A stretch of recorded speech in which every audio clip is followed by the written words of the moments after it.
The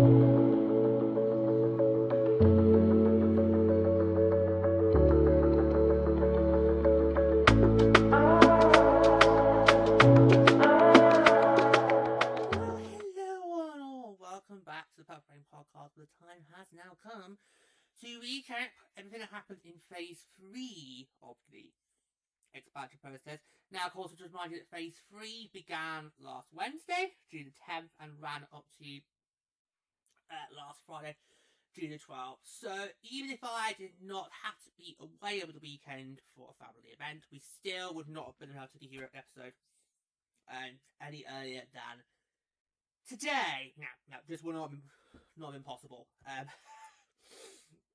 Because literally the news was dropping right up to like the early hours of the Friday morning. So even if we were still here, no way we would have been able to do it. No. Yeah, phase 3 is now done, and another example of lack of clarity in this phase. Just saying. But yeah, so we're now halfway through. The process. Although really, we're kind of like 75% done, because phases 5 and 6 are basically free ATC. Obviously, we'll see what happens in those two phases to decide if we want to do an episode or not with those two particular phases. So do make sure you're subscribed to Purple Brain so you do not miss out when we get when we basically tell you if we're going to do that or not. Okay, so keep an eye on the podcast to see if those episodes will drop into your feeds. Okay, so in this third phase, the current existing teams got to make a second set of protection lists, and there was so much confusion about those lists. You know, were they supposed to be due and released to the public before we got started with phase 3? Were they going to be released during phase 3? We did expect it to come after phase 3. Now, that's another botched up move, because you then got aggro on that. I got aggro on that on social media. It's like, people saying to me, oh no, it'll come on. I was like, well, that makes no sense! That just makes no sense. Yeah, that makes literally no sense whatsoever. Yeah, so at the end of the day, we did not make protection lists for phase 3. No, we basically collectively agreed that we've not got enough time. I was still dealing with a massive headache from phase 2. You know, we knew we weren't going to have much time after Thursday to do anything. Yeah, so then we thought, you know what? Nah, sod it. We'll just let the phase play out as it is. But at least we can say we've had at least one set of protection lists, and who knows, some of the players who are on the protection list for phase 1 might get protected in phase 3, so we can just add those to the success rate. So like that. And also, the expansion teams got to make a further 3 signings that would take their totals up to 8 players. But what was not clear was that, some teams could end the phase without needing to start all 3. Crusades, they got all 3, and Vegas got all 3? Yeah, Vegas got all 3. Joint Houses still had spots left open, and yet, literally in the hours of the morning, we got the article on, which I'm going to read you through in a moment, saying, oh, that's it, phase 1. I'm like, really? There's still empty spots available? Yeah. Madness! Yeah, just madness. But yeah, so it's been a very eventful phase 3. I'm starting to think that this expansion process has been a complete, absolute, just one giant. I don't want to use Gordon Ramsay language, but I think I'm going to have to do it. I mean, it's just been one big clusterfuck. Ooh, I know. That's Gordon Ramsay level, that is. I didn't want to do it, but I have to. But really, I'm just being. Okay, I know nobody liked last year's format, but at least with that we knew what we were getting. Here's the protection list. Here's who you can't take. Here's who you can take. This is the exclusive sign window. That's its banner draft. Job done. Yeah, and at least the expansion teams went into the draft knowing they didn't have that many roster spots to build up. I mean, so got the draft on Wednesday. That's 6 you play at the end of the draft. Are you trying to tell me that the expansion teams can find 7 more players before now and the start of training camps in what? November? Jeez, I know. Anyway, let us run you through how we're going to do this. So we're going to start by going through the protections that were made in phase 3, and then we'll do it. Should we do it all 4 one go? Because there's no point doing it all phase 2 and do it one at a time. I'd be fine with that. Yeah. Because all 4 didn't do all 3, so let's just do more than one big segment. No. Make it easier. Yeah, because you're still thinking a bit out. Yeah, still haven't properly recovered yet, but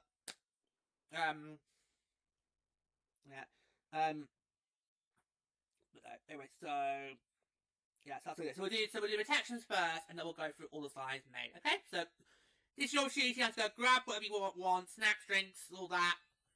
And then we come back, we'll get stuck in. Alright then, so we're going to start by running you through the protections that were made in phase 3 by the current existing teams. Okay? So we're going to do alphabetical order. So it's like we did with phase 1's recap. We're going to do it in alphabetical order. We'll take you through them and we'll see how it goes. Okay? So, the Boston Fleet's additional protections were Shea Maloney, Abby Newark, and Siddharth Tapani. There we go. 3 big key sides, because Boston has been literally losing depth after depth after depth. And Newark, I think we were all a bit feared. Was she not going to... Well, Newark was kind of one of those players like I thought, oh, if we get to phase 3, if you have to put you, and she's still there, put them on the list. Yeah, put them on the list, yeah. And I think with them having lost, you know, the likes of Alina Muller, made it a bit more easier for Newark to get protected, yeah, because obviously if Muller was still there in phase 3, Muller got protected over Newark any time. Yeah. So I'm really pleased Abby Newark. So both of Boston's 2 big draft picks from last year, Wynn and Newark, have both survived. They're both on Boston's roster still, so they can still have that massive potential that I talked about, that I thought they were going to have last season. After last year's draft, because I kind of felt these are 2 star players who could be the next generation, so in a few years' time will blow us all away. Didn't expect to do it in their first season, though. Of course, we know Wynn's getting Book of the Year tomorrow. We know. Award show recap will be coming on Friday. We're going to do draft first, and then we'll do awards. So we're going to record awards. So we're going to be doing that on Friday. That's the plan, or if not, we'll do it next Monday. Yeah. See what happens. Yeah. We'll see what happens. Yeah. That's recording, not releasing. Yeah, sorry, that's recording. We're aiming to start recording it on Friday. Draft recap we'll do on Thursday. I think that definitely will try to get recorded and produced same day. Siddharth Tapani, I think, for me, a player that I'm not surprised. Got protected. I'm a bit more surprised that nerd expansion teams took the bite. Yeah. I'd have thought that's a player that I think would have made huge difference to a team. Could have been the big fish signing that Saze needs. Excuse the pun. Yeah. But yeah, so I'm really pleased that Ty's safe. She's done once to Boston. Of course, Reggie was Mercer. Yeah, but got involved in that first of a trade in league history when we got Simonics and they got Tapani. Then I think Maloney's interesting. Wow, I think Maloney's an interesting one. I did not see that coming, but then again, because obviously Boston lost Alina Muller early on, you did wonder, okay, well, who's going to be that third protection? Would you go Eldridge? Because you're not convinced she's staying, George. No. I know, it's crazy how we've got to the end of phase 3 and she's still not been taken yet. So is she going to be that big splash in phase 4 for somebody? I don't know. I imagine if she does not get taken by expansion team, she's going to go towards the current 18s. Yeah. Just so Boston's going to have a really big fight and has to try and keep her. I do think that's a player that would really suit staying in Boston long term, but the question is, can they get the deal right? Yeah. But yeah, Maloney I think was an interesting. I feel like each team there's at least one player who you didn't think would get the protection, but has got it. Yeah. It's one for each team. We're really pleased with Boston there. I think Maloney, she's going to have a huge season to come next year. Yeah. I think she's going to finally make that breakout that she's been looking for. Especially getting a lot of players like her to make a big step up. Now you've obviously lost more. Yeah. Okay, so if you're Minnesota Frost, we have our additional protections were Sydney Moran, Lee Steckline and Grace Sunwinkle. When we got the news about Steckline, we were just absolutely just over the moon. We were literally celebrating in our chalet for the weekend. We were just like, yes! Because we knew, given how we lost in phase 2, we lost Apperson, Cooper, and given as well as Lemmy, you know, big losses. You need to try and find a way to get both Steckline and Sunwinkle back. Okay, you've got to try and protect as much of this core group as possible, and I'm really pleased that both these players are staying because these two easily could have been big targets that could have been acquired by the expansion teams. Oh yeah. These two, particularly Steckline. I think Sunwinkle also I will see as a big candidate that could maybe really make wonders for the expansion team. Yeah. So just absolutely thrilled they are staying. Sydney Barton, they're not staying. I didn't see that coming. I'm not surprised. Go on, lady, make the case then. I'm not surprised because, like how last year Steckline just came alive in the playoffs. You guys saw that again this year with Sydney Morris. She provided the bulk of our goals, particularly in Game 4, which helped Tex alive and gave us a chance to make it a free poop. Yep, she gave that chance. So, I think, clearly this is a player who's literally on the rise. So, why would we dare risk losing that to an expansion team who could really do wonders for her? So, I think, yes, it probably we're going to lose big again in maybe phases 3 and 4. But, I'm actually quite pleased with it. Yeah. I think we're looking for that scoring depth. Yeah. That's what we need. Yeah. Obviously, Katie Noel goes out in last year's finals. Yeah.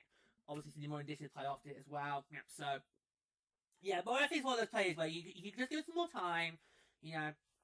Let her develop herself further. She is one of those players that would really make a huge, I do mean huge impact on this team going forward. I really do think she has got the makings of a really fine player. So I'm really excited to see what she's going to do next year. I'm really excited to see that. So I know you are still a little bit jumpy, a little bit nerve-wracked, because obviously I think you were looking at this potentially thinking maybe this could be the opportunity to get Schofield back on the roster. It's not happened yet. And the problem is, even if she survives phase 4, it's still not out of the woods. No. Now, that's really from my people. Even if at the end of phase 4, the expansion teams haven't taken a particular player off your team, don't automatically they're safe, because it would still need to re-sign with their team. So, if they don't get taken back to the expansion team, they can still get taken by the current 8 team. So, it's still possible that she could go elsewhere. But, I still feel you two are going to regret what you gave me with the protection list. I really do. Well, let's pray not. Let's pray not. It's all going to be fine. It's all going to be fine. Okay, hopefully it's all going to be fine. Okay? So let's not worry about that. Let's not worry about that just yet, but no. Yeah. So Sydney Morris was a bit of a shock one, but it kind of, when you think about it, kind of go, yeah, it makes sense. It makes sense, because she had a wonderful season this year. She did well in the playoffs, so yeah, so very pleased. Okay, Montreal, then it's really interesting, obviously we know in the phase 1 they had to protect their obvious star players. So, the big 12 additional protections were Maggie Flaherty, Leah Lundblom, and Katie Taylor. Really glad that they've managed to get Flaherty to an extension, because obviously, she was huge in the World Cup playoffs. Obviously got the winner in Game 2 of the finals, which pretty much set the Big 12 up for that inevitable cup. Because obviously, when Flaherty got that goal, I kind of thought, it now looks near impossible for Ottawa to force Game 5. Because I said, play hard about the playoffs. You're going to need to find a way not to make Desbent lose not 1, not 2, but 3 in a row. We know Anna Desbent is a netminder that very rarely gives up 2 in a row. You expect now to do 3? Nah. So, great to see them manage to get Flaherty back to a contract. Then the other two is interesting. I'm very surprised that one of these selections was not Abby Rock. I would have switched Lundblom. This is no offense, by the way. on their talents. I would switch Lundblom out for Rock. Because I feel Lundblom is somebody I could easily sign back in free agency. Abby Rock is still a big star player who is there for the taking. What expansion team would sniff on the opportunity for that? So, you know, and Montreal made that trade last on the draft floor to get Abby Rock from New York. They made that trade that really stunned us. And now what? She can potentially go after helping get them that World Cup in this year. Just would not make sense. Would not make sense. So yeah, so I'm a bit surprised Abby Rock was not on this list. Katie Tatum. I do think it's tricky because obviously poor Montreal. Any of the big names that you can think of that you would protect in base 3, they all went. Yeah. They all went. Skamara went. Ambrose went. Yeah. It just goes on. Yeah. So I think, but Tatum's been quite a big piece of Montreal's roster over the years. And I think now she might, by the next season, about to stand a bit more because there's a lot of big players already gone elsewhere. So, yeah, so I wasn't too surprised by that. I think the Montreal's always going to be tough. What do they do? Yeah. When you've already protected your big star players, a lot of other key assets you had have now gone elsewhere. It was always going to be tough on them. Yeah. But I think they've done okay with this. I think they've done okay now. Okay. Well, moving on to New York. It's interesting. So, New York's initial protections were Jamie Bobade, Maya Nyland Person, and Micah Zandy Hart. So they have got their captain! They've got their captain back. Gamble paid off. Yeah, it was a gamble. Yeah, it was a gamble. Yeah. Curtis Cyrus basically just went for, in the first phase, they just basically went for, first rounders. Yeah. Billy from 2024, and obviously Castle Burner Brian from 2025. Yeah. Interesting, no net might protected again. Yeah. Interesting. Very interesting. Yeah. I think for me this week, it'll be very interesting to see what does New York do with that. Because obviously Kate Osborne's gone. It's clear Greg Fargo does not trust the upper two on the roster. So does Pascal, does he go and drag a netminder? Yeah. I think it would be very interesting if we drop them as well, because, we've lost Hensley. Yep. So, do we do... Yeah, it's interesting, because Boston did this Boston last year did draft a netminder to backstop Frankel. So I wouldn't be surprised if we did do that, but yeah, it's interesting with New York, because you haven't really got a reliable starting netminder. No.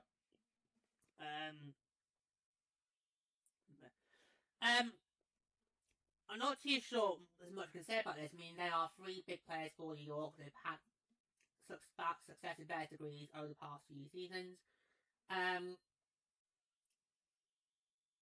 Yeah, I think these are good picks. And I think if you're New York, you can maybe sort of breathe a little sigh of relief here that you've now got some 3 really key players coming back onto your roster going into next season.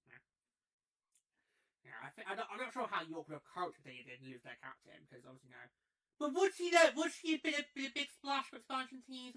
I think she would have been a consideration, especially to see could they not. But yeah, I mean, I did hear there was a huge target out there. Okay.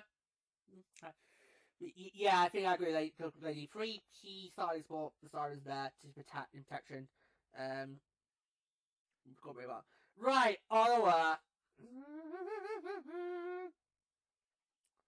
Is anyone left? Okay, all additional protections were Gabby Hughes,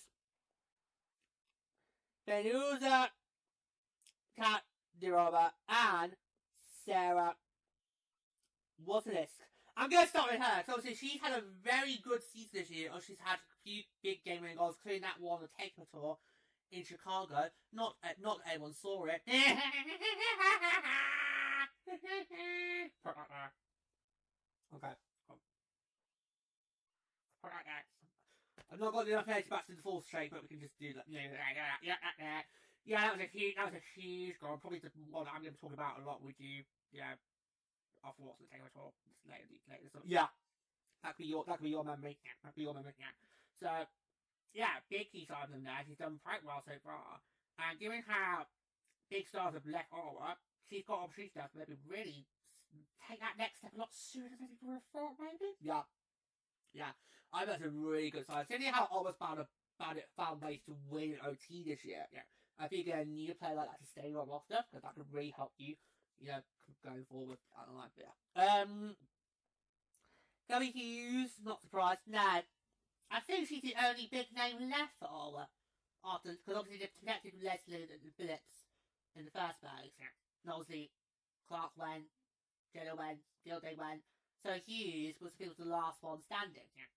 So I think good on them for managing to find a way to sign her again. But if we're talking biggest losers right now, it's Aura. Oh yeah. It's Aura. Just I don't know where to start. So, but do these three, do they make up for what happened so far, or is it not really? No, because you've got Hughes back, but who else is there that's still left available? So no, I don't think. No, I don't think it's right. No.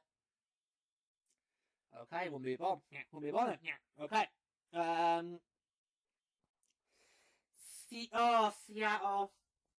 My heart is really good up for Seattle. I mean, they have lost so much in this expansion phase, and they've literally got their next door neighbours, Vancouver, on the other side of the border, literally just having a well retired and people in stitches at Seattle's expense. It's just, I really feel for them. Let's see who they additionally protect. So Seattle's additional protections were Julia Gosling, Mikaela Grant Mentis, and Danielle Sadachny. We had Sadachny! We had Sadachny! You made the case to put Sadachny on our protection list. He was more confident about that than he was to putting Murphy on. You should have stuck. You should have stuck with it. I know. But she still got protection. Yeah, but if you fought harder, she could have got this extra protection on a day. Yeah. I mean, as he does that, I can't believe got snubbed off T-Towers Ross. Because I believe this is a player that could have done really well. But oh no, she gets snubbed. And I mean, royally snubbed. And I felt that she... I think it was a complete surprise when she did get taken by Seattle in last year's first round. Yeah, nobody ever saw that coming. Nah. So, it's clear that she needed a fresh start. And I do think she got it. And I think, like I've said previously with other teams, you look at her and you think, this is a player that's going to be able to make that transition and step up. Because God knows, Seattle's going to need it. Yeah. I think for Seattle, I bet they look back now and think, oh my god, I really wish that we'd won the goal plan, because then we would not have been in this sorry state. Well, do you think that's why no one's touched Vancouver? Because Vancouver won the goal plan. They've only lost 2 players! At the time of this recording recap phase 3, they've only lost 2 players! How's that? But I bet if Seattle had a crystal ball and knew what was going to happen, I bet they'd be wishing they won the goal plan. Oh my god. They've lost so much firepower. Well, looking at Men's State, because we did talk about who was Seattle's biggest firepower this year. It was Bilka, Knight, and Mentis. Now, Bilka's gone. Knight's gone. We're still waiting for the shenanigans to be finalised. Yeah. That's what I'm saying. That's what I'm saying with Wardrobe is tentatively going to be start recording on Friday. Because if we get confirmation about what's happened with Knight, we can then do that sooner rather than later. Yeah. Those 3 right there were the huge assets set up this year. They provide a lot of firepower. So thankfully, one of those 3 is staying on the roster. But oh wow. And another side relief in Keegan Gosling. Oh yeah. I did wonder, was she going to follow the same vote as Nicole? But that would have been a huge loss if Seattle lost Julia Gosling. Oh yeah, that would have been a huge loss. So for them, that's a huge challenge that managed to keep Julia Gosling going forward. Yeah. Okay, Tio's next. So Toronto's additional protections were as follows. Tally Flanagan, Emma Gentry, and Natalie Spooner. Interesting. Well, let's face it, this season nothing without Spooner. Lady! Am I right or am I right? Right, Tia. Am I right? Am I right or am I right, Tia? She can't say I'm right Troy anymore because he's now off to Sarah. Yeah, I think I'm not surprised it kept all Spooner. I'm surprised we hadn't heard more about her sooner rather than later. But the other two, I think, they just because Turnbull's still not been protected, and Monte's not been protected. They don't think either have been taking it, have they? Not that I can recall, no. That is, yeah, I'm a bit. I feel like I've been thrown a curveball with Toronto. I just, yeah, it's interesting. It's really, really interesting.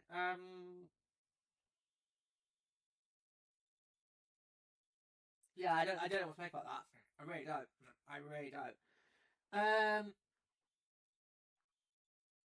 Yeah, that's. Right. It makes me see Tara keep her turbo Maltese because again, you've got protected them. You've had two season protectors and not done it in either way. So we're going to see if they can keep hold of either of them. I'll be interested to see if they can, but we'll see what happens. Yeah, we'll see what happens, but yeah. Shocking. Shocking. Yeah, people probably spirit the other two being really? Okay. Let's see how that works in your favour. Yeah. Then finally, Vancouver. So, the Vancouver got additional protections. Not that they really need to make additional protections, but they were Izzy Daniel, Jen Gardner, who was on our list, by the way, and Hannah Miller. I think that's 3 solid good protections right there. Yeah. I mean, I think we all would have thought it would have been silly if Jen Gardner was not protected at some point, because you made a big deal about getting her, because you wanted to have a hometown star on your roster. Why you not protect her? We thought it was madness in phase 1, but luckily it was nothing to worry about. They got the job done in the end, but that was a close call. I think Izzy Daniel, also would have been another asset that would have been straight away taken in the latter phases if she had not been protected. Agreed. So that's good. And then Hannah Miller, I think that's interesting. I know I called it. You called it last year with Tio's 4 protection slot about who it had to be, and that kind of led the way to Hannah Miller then getting taken over them who did get protected by Tio last year. So yeah, that's good for these 3. I think they are another. But I think Vancouver's on both ties have done good work in protections. Because those 6, I think if they can just gel well together on the lines, then we could maybe see a huge improvement compared to what we had this season that's been going on. Because, Vancouver really struggled this past season. So we expect a lot of big improvements from Vancouver going forward next season. Okay, so those are all the protections that were made in Phase 3 by the current existing teams. Okay? So, some shocks there, and some fairly obvious candidates. When we come back, we're going to now take you through all the sides that were made by the expansion teams during Phase 3.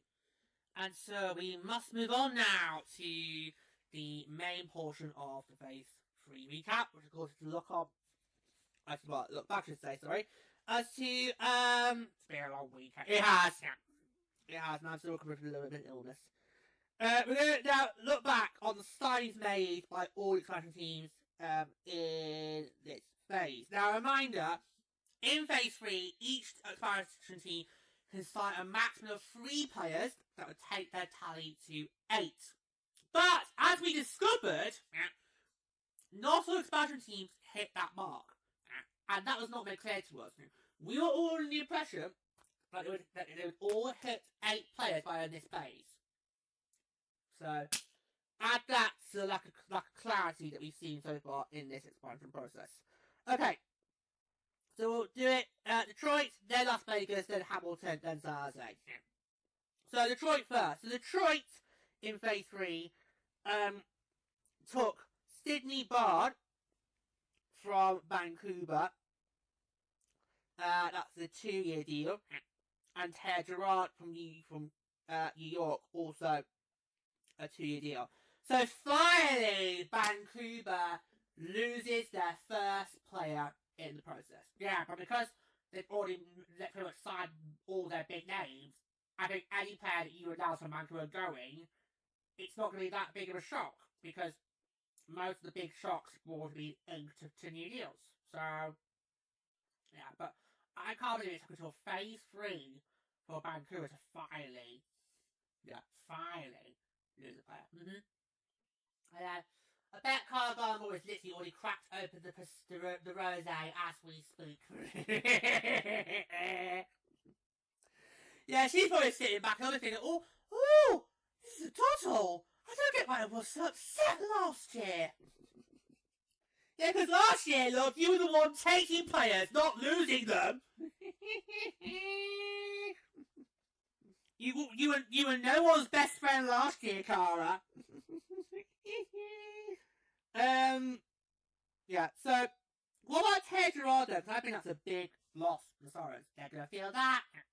They're going to feel that come next year. There's a lot of the Sorrows players they've lost by. You think, oh, wow, that's a hurt. But I think I put them earlier. You don't really worry much about New York because they know how to retool. Yeah. I mean, I did say it. So I don't see any problem with New York because, what is it? They'll just restock their stock on. It's totally fine. Yeah. They're probably, of our current teams, they are probably the only ones who are not going to be packing going to Detroit because they just know they can do it again. Yeah. I mean, they've won the last 2 drafts. Yeah, someone's got to go for a 3P, haven't they, in some form? Yeah. So, yeah. Someone's got to try and challenge Vancouver for that. Yeah, but I think these are going to be 2 players that are going to really help Detroit, and bolster up what they've already got so far. They finally now started going for native players, so there you go. It was only a matter of time. But yeah. So that means in phase 4, Detroit will need to make 1 additional signing to get them to 10 players.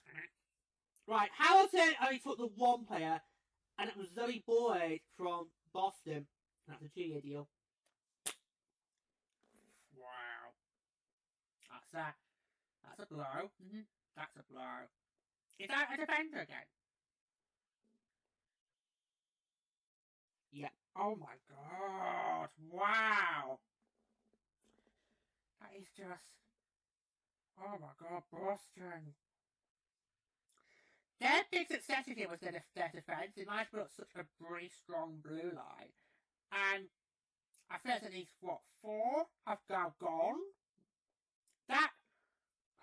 They're going to have a lot of work to do if they want to keep up. That's why I'm so worried for their new head coach, Francois, because Chris Barr literally turned that team around into what was a World Cup contender.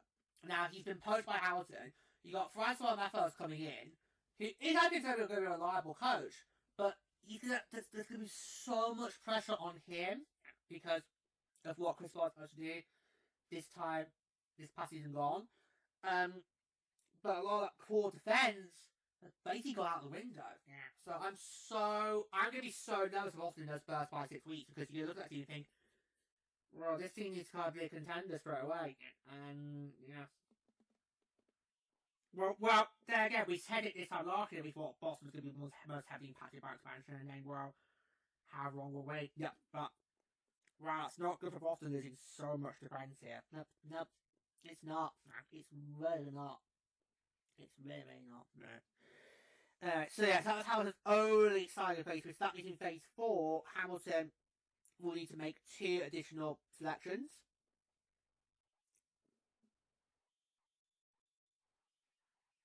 Sorry, did I say we were going to do in alphabetical order, or no, we're doing it now in order?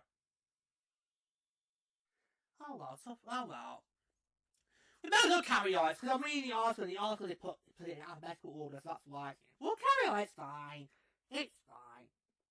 Okay, we'll carry on. Yeah. Plus, the fact, of course, as we all know, Hamilton and Las Vegas both got announced on the same day, but Hamilton's conference happened after Vegas', so that's why we would prefer put Vegas before Hamilton, because technically Vegas is the 10th team. It's my fault. We'll carry on. We'll carry on. We'll shake it up. We'll stick going up like order. Right, so Vegas and San Jose did both get all 3 signs done. So the Vegas, they got Megan Carter from Seattle, 2-year deal. Nicole Hensley from Minnesota to a 2-year deal. And Maureen Murphy from Montreal, just a 1-year deal. Right, straight away, let's just go for it. The tandem's been broken up. The tandem has been broken up. Yep. And I did post on this guy. Following that, I said, oh great, and no reason to hate Las Vegas. Then some stupid Vegas resident fired back and said, oh yeah, hate us because you're not us. I'm like, no I don't. No I don't. I don't hate you because I'm not one of you. I hate you because you're a massive fucking... Oh!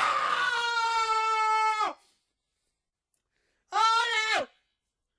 That's why I hate you, okay? I'd rather be lying dead in the freezing Minnesota cold than be a Vegas supporter, okay? I don't hate you because I'm not you. I hate you because you're because the entire Vegas hockey scene is a bunch of massive fucking... That's why I hate you guys! Plus, you stole my baseball team! You stole my Major League Baseball team from me! You basically instigated my divorce from Major League Baseball, so... That's... okay? Plus, nobody wants the Bears Skyliners. We all wish you were dead. No lady, we wish the Bears Skyliners had never been born. Alright, this is that. So, oh my god. They are nasty. Nasty, nasty. They are vile. The Vegas hockey fans, they are just nasty. They are vile. Nasty. We do not want this in our league. And a word of warning now. Anybody who's going to support PWHL Las Vegas next year, if you think for 1 second they're going to be like the Vegas Golden Knights and just come in, steamroll this whole league and win a championship easily, then you're going to get a very rude awakening, because that's not how it's going to work. Now, unlike the AHL, we in the PWHL have something called parity, which means everybody can be anybody given night. So all you Las Vegas fans, you think you can just come in and steamroll our league, you can think again. Alright, yeah. So the tandem has been broken. And we all felt the pain of that one. I think it just proves why we made the right call to protect netminder. Because I think all 3 of us last year breathed the biggest sigh of relief when both Hensley and Rooney survived. I was staying on our roster. Because easily, Seattle Banker could have taken one of them. That would have been your side netminder right there. Right there. That would have set you up for the next how many years. Right there. That right there. So I think we kind of knew what this might happen. And unfortunately it has. So that doesn't mean my movies are going to basically be like Aaron Franklin and Aaron SBN basically getting the middle of the line and share the start. Yeah. We're going to miss her. Yeah, we really will. We are going to miss her so much. Oh, I just feel for it. Well, I think we can't expect that Hensley probably would have gone, because let's say if it had been Denver instead of Vegas who got the team, then yeah, immediately she would have gone straight away. Yeah, but it does seem to lose a player like that has been a key instrumental part of the 2 World Cup championships. Obviously, we have had in Minnesota. Where would we be without that tandem? So yeah, end of an era. End of an era for Minnesota. The tandem is no more. That is a huge blow for us. I think Vegas went all out flashy in this third phase, because they also took Megan Carter and Maureen Murphy.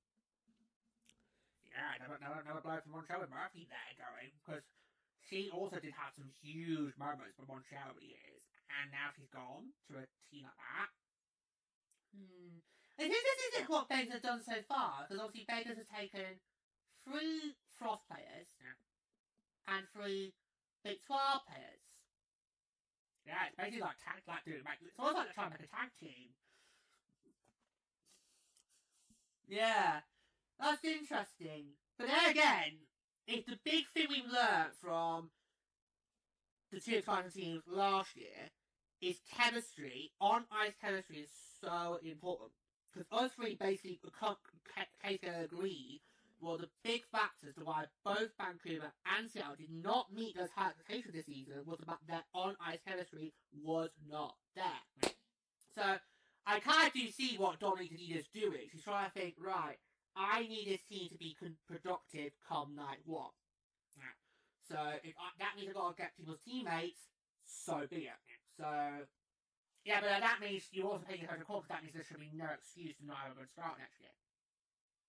Because some of these players have been teammates for years, they know how whatever works, so,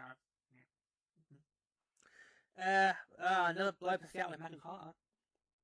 That's what, a 6 now? 6. I'm so stunned with how Seattle has literally just been gouged here. Because, you know, Seattle, like Vancouver, they've only been in the league for 1 season. Seattle this year was bottom of the barrel. They didn't even win the goal plan.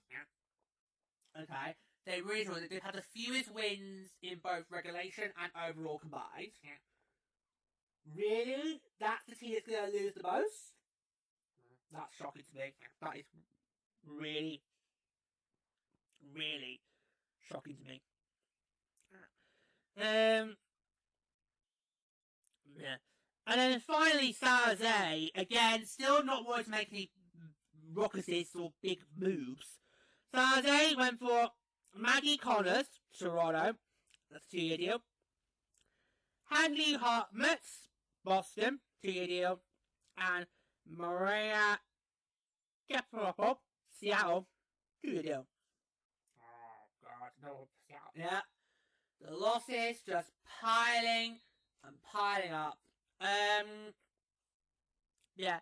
But was anyone surprised when Maggie Connor went? Because I just thought, there we go.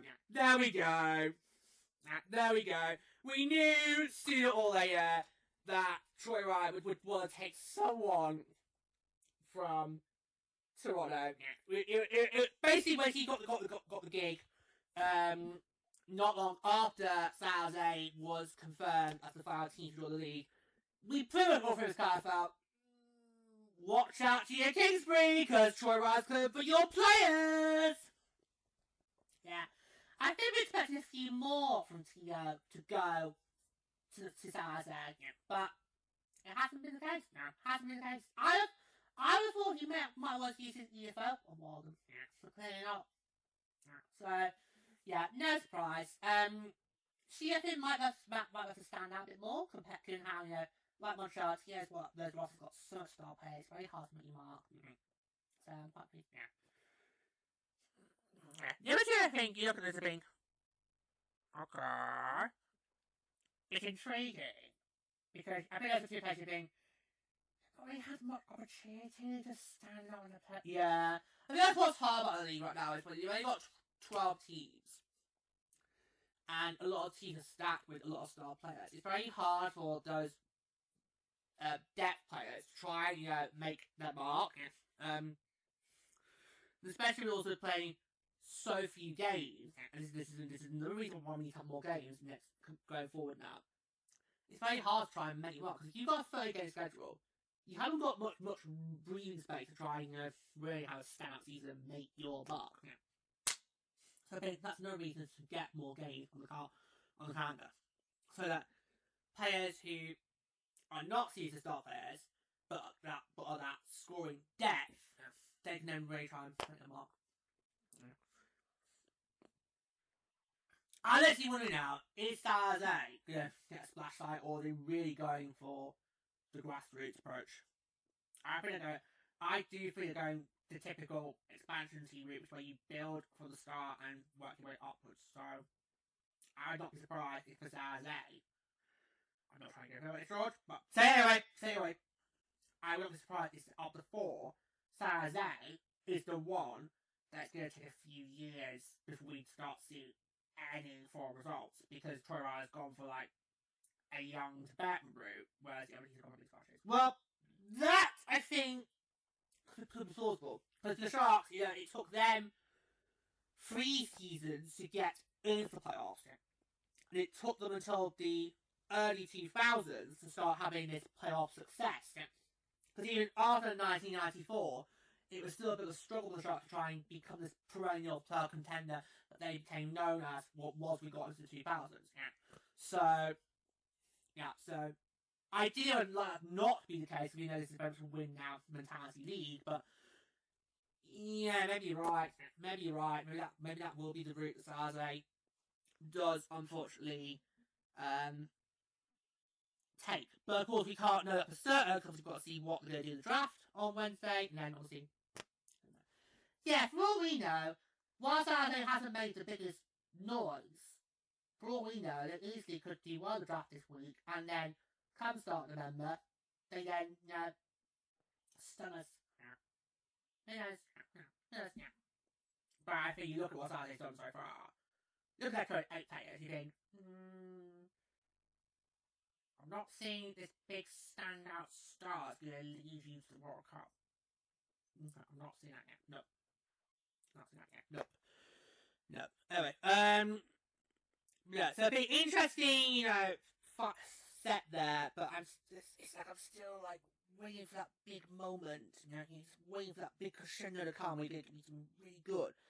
Something to really sweet about. It's still not come yet.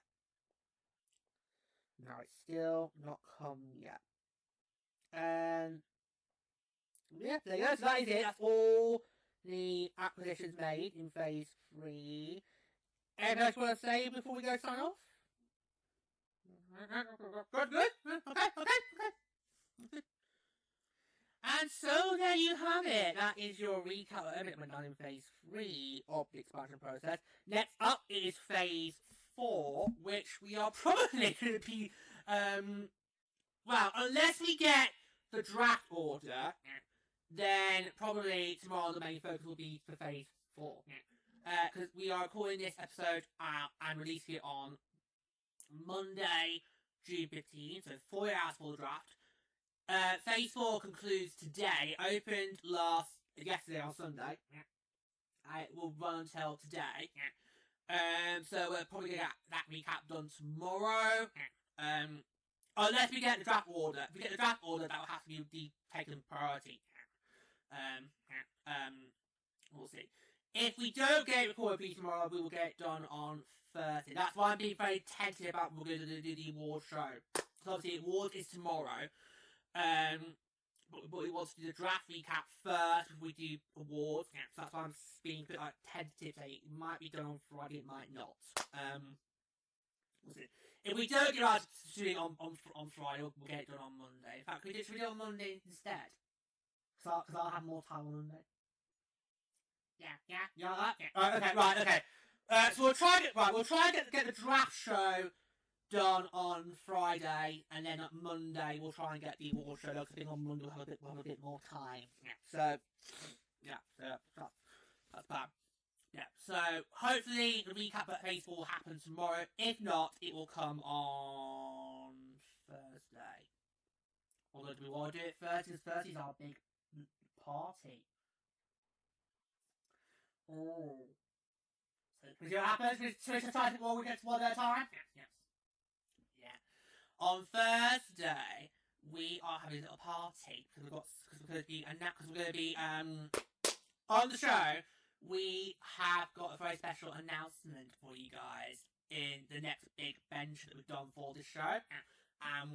It's actually already launched, this new bench. It's already been launched, but we're going to do an episode on Thursday to basically, celebrate the launch of it and tell you more about it.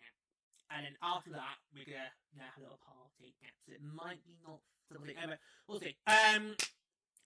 So phase 3 is now done in the books. We now go to phase 4, which is kind of the final phase for expansion teams, because phases 5 and 6 are technically free agency, so we're going to see what happens if we want to do episodes or not. Phase 5 is actually tomorrow, so it starts tomorrow, pauses on Wednesday for the draft, then re-episode on Thursday, and that's it. Then the next day is phase 6. But anyway, as always, keep an eye out on the podcast to see if and when we drop them. Okay, but for now, that's gonna close the book on phase 3. We're gonna move on to phase 4. And until next time, thanks for always talking. Then take care.